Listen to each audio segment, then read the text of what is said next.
अनेक जण मला हे विचारतात, की रुचिका तुला काय वाटतं? एआय मध्ये कोण लीडर ठरू शकतं? Anthropic की ओपन एआय? आणि हाच प्रश्न मला सेमीकंडक्टरसाठीही अनेकदा विचारला जातो. पण सगळ्यांना मी एक स्टोरी कम स्ट्रॅटेजी सांगते आणि तुम्ही जर इक्विटी मार्केट्समध्ये खूप ॲक्टिव्ह आहात, तर ही स्टोरी नक्की ऐका. कॅलिफोर्निया गोल्ड रश ऐकलंय का तुम्ही? साधारणपणे 1948 ते 1955 च्या मध्ये अशी बातमी आली होती, की कॅलिफोर्नियामध्ये कदाचित खूप गोल्ड असू शकतं, खूप गोल्ड माईन्स आहेत. हे ऐकल्यावर लाखोनी लोकं कॅलिफोर्नियाला गेले. घरदार विकून, शेती विकून लोकांनी तिकडे जाऊन मायनिंग स्टार्ट केलं. आता याच्यामध्ये अर्थात काही लोकांनाच गोल्ड मिळालं, पण बाकीचे लोकं कर्जबाजारी झाले. सोनं मिळो नाहीतर न मिळो, पण मायनिंगसाठी जी अवजारं, ज्या गोष्टी लागत होत्या, त्यांची डिमांड तर प्रचंड वाढली.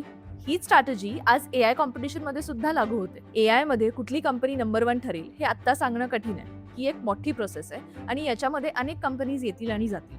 पण एआयसाठी लागणारे chips, GPU, servers, data centres आणि पॉवर या सगळ्याची डिमांड वाढणार आहे. इनफॅक्ट ती वाढली आहे. तुम्हाला कळतं ना मला काय म्हणायचंय ते? एका ट्रेंड मागे धावण्यापेक्षा त्या ट्रेंडमुळे ज्या बाकी इंडस्ट्रीजमध्ये बूम येणार आहे, त्याच्यामध्ये अपॉर्च्युनिटी शोधा. जर हा व्हिडिओ तुम्हाला आवडला असेल, तर सगळ्यांसोबत शेअर करा आणि मला फॉलो करायला विसरू नका.